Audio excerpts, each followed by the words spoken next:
OPS NPS के बाद सरकार ने एक नई योजना यूपीएस यानी कि एकीकृत पेंशन योजना की घोषणा की है। यूपीएस में कहा गया है कि आखिरी 12 महीने की आपकी जो बेसिक सैलरी उसका 50% बतौर पेंशन दिया जाएगा। लेकिन इसमें यह भी कहा गया है कि इसके लिए आपने कम से कम 25 साल की नौकरी की हो। तो नमस्कार दोस्तों, मैं हूं रुपेंद्र सिंह। चलिए जानते हैं आज की इस वीडियो में कि ओपीएस एनपीएस और यूपीएस कर्मचारियों के लिए कौन सी पेंशन सुविधा बेहतर है।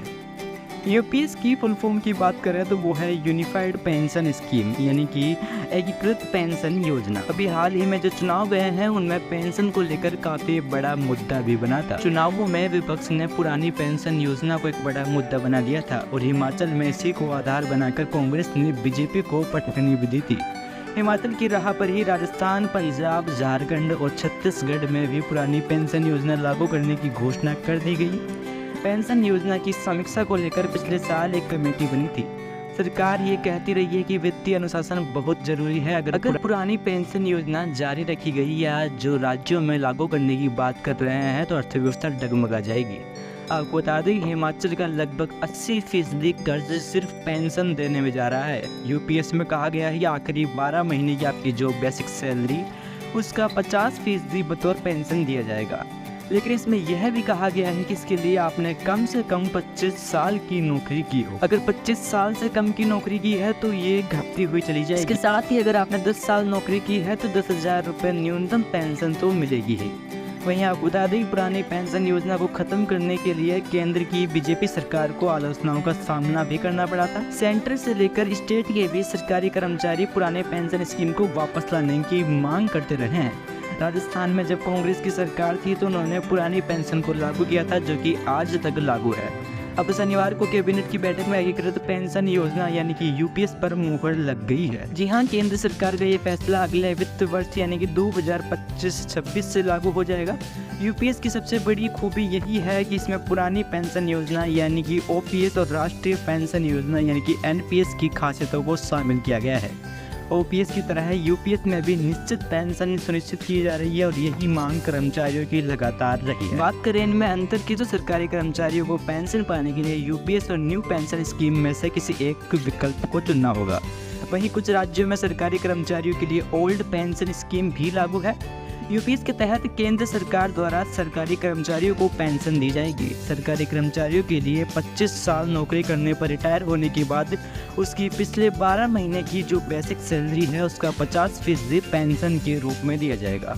इसी स्कीम की खास बात यह है कि इसमें एश्योर्ड पेंशन का प्रावधान भी है।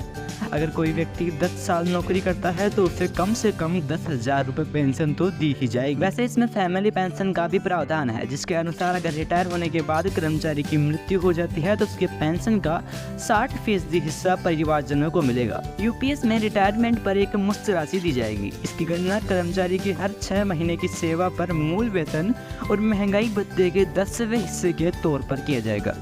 यूपीएस में रिटायरमेंट के बाद पेंशन बढ़ाने का भी प्रावधान है जिसे इंडेक्स से जोड़ा गया है। यूपीएस केवल सरकारी कर्मचारियों के लिए ही है। 23 लाख से ज्यादा केंद्रीय कर्मचारियों को फायदा होगा।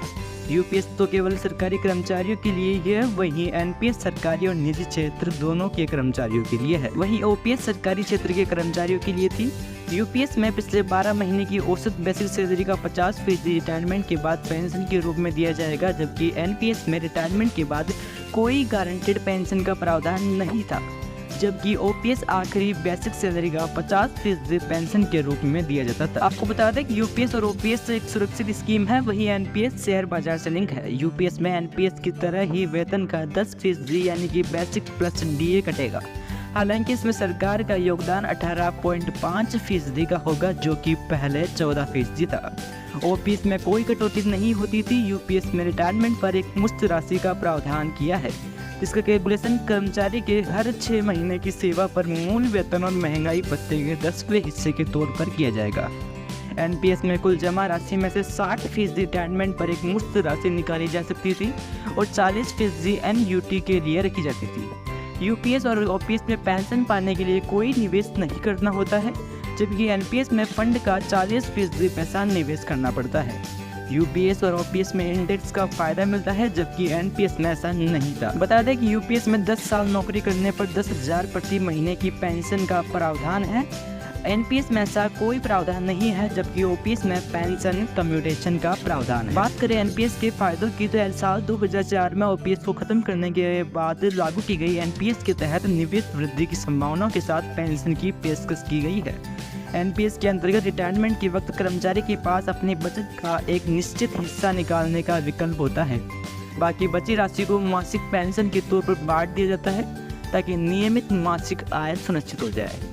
कर्मचारी नौकरी के दौरान जमा की गई कुल राशि का 60% हिस्सा रिटायरमेंट पर निकाला जा सकता है, जबकि शेष 40% राशि से एनयूटी प्रोडक्ट खरीदा जाता है। इसकी बदौलत अंतिम वेतन का लगभग 35% पेंशन तय हो जाती है। वहीं बात करें ओपीएस के फायदों की तो पुराने पेंशन योजना यानी ओपीएस के अंतर्गत केंद्र और राज्य कर्मचारियों को उनकी अंतिम बेसिक सैलरी का आधा यानी कि 50% पेंशन के तौर पर तय था।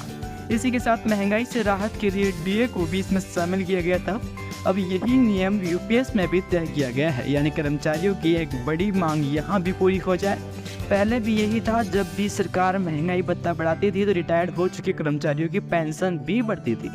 ओपीएस के तहत ग्रेच्युटी भी दी जाती थी, जो यूपीएस में भी बरकरार रखी गई है। इसके अलावा यूपीएस में एनपीएस की भी एक खासियत को शामिल किया गया है, जो असंदायी वित्त पोषित योजना यानी कि कंट्रीब्यूटरी फाइनेंस स्कीम है। इसके तहत कर्मचारी खुद ही अपने पेंशन फंड में योगदान करता है ताकि रिटायरमेंट पर उन्हें ज़्यादा पेंशन मिल सके। तो दोस्तों, ये है ओपीएस, एनपीएस और यूपीएस के बारे में जानकारी। आपको क्या लगता है कि कौन सी वाली पेंशन स्कीम कर्मचारियों के लिए सही है? आप अपनी राय कमेंट में लिख सकते हैं। अगर आपको ये वीडियो पसंद आया हो तो आप इस वीडियो को एक लाइक और चैनल को सब्सक्राइब जरूर कर लें और वीडियो को शेयर भी कर दीजिएगा। मिलते हैं अगले वीडियो में, तब तक के लिए धन्यवाद।